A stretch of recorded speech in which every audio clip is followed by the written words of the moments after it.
புதுசாக ட்ரை பண்ணுறேங்க சார், வேலையே கிடைக்கல, வேலையை விட்டு தூக்கிட்டாங்க, ரிசைன் பண்ணிட்டோம் நாங்கள், இல்லை எங்களுக்கு கெட்ட பேர் வாங்கிட்டோம், எங்கள் வேலையை விட்டு நீக்கிட்டாங்க, வேலையை விட்டு வெளியே வந்துட்டோம் நாங்கள், ஏன்னா புதுசாக வேலை கிடைக்கல, எங்களுக்கு எப்போ தான் வேலை கிடைக்கும், அடுத்தவங்களாம் நல்லா இருக்காங்க, நாங்கள் எப்போ நல்லா இருப்போம்னு கேட்டுட்ருக்கவங்களுக்கெல்லாம் வேலையில் நல்ல ஒரு மாற்றம் கிடைக்கும். புதுசாக வேலை கிடைக்கக்கூடிய வாய்ப்புகளும் உங்களுக்கு இந்த மாதம் உருவாகும். சரிங்களா?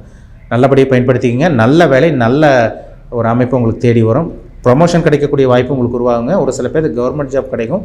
பிஸ்னஸ் பண்ணிகிட்டு இருக்கவங்களுக்கு ஒரு நல்ல ஒரு லாபம் கிடைக்கக்கூடிய வாய்ப்பு உங்களுக்கு நிச்சயமாக உங்களுக்கு உருவாயிடும். சரிங்களா? பயன்படுத்திக்கிங்க. ஏன்னா இந்த மாதம் பார்த்திங்கன்னா ஓரளவு கொஞ்சம் நல்லாவே போகுது. ஆனால் யாரையும் நம்பிட வேண்டாம். ராசியில் இருக்கிறாக ஆசைவாரத்தை தோண்ட வைப்பார், மாய வலையில் விழுக வைப்பார், யார்கிட்டையும் போய் மாட்டிக்கிற மாதிரிலாம் வரும். அதனால் யாரையும் நம்பிட வேண்டாம், அவசரப்பட்டுற வேண்டாம். முக்கிய முடிவு எடுக்கும் போதெல்லாம் யோசிச்சு முடிவெடுங்க. 3 தடவை 4 தடவை 10 தடவை யோசிச்சு முடிவெடுக்கிறது ரொம்ப ரொம்ப நல்லது. சரிங்களா? பொறுமையாக இருங்க, அவசரப்பட வேண்டாம், யாரையும் நம்பிடாதீங்க. பண விஷயத்தில் கவனமாக இருங்க. லவ் பண்ணிகிட்டு இருக்கவங்க கேர்ஃபுல்லாக இருக்கணும். காசு பணத்தில் கவனமாக இருங்க. ஷேர் மார்க்கெட் இந்த மாதம் பண்ணுறவங்கள கொஞ்சம் எச்சரிக்கையாக இருங்க. ஏன்னா செவ்வாயில் 8ஆம் இடத்துக்கு வர்றாரு, சனி 8ஆம் இடத்துல பார்க்குறனால ஷேர் மார்க்கெட்டு பணத்தை போட்டு அப்படி இப்படின்னு ஏமாந்துட வேண்டாம். அவ்வளோ சீக்கிரம் யாரையும் நம்பிடாதீங்க. நீங்கள் பாட்டுக்கு உங்கள் வேலை பண்ணிட்டு இருந்தீங்கன்னா பெரிய பிரச்சனை எதுவுமே வராது.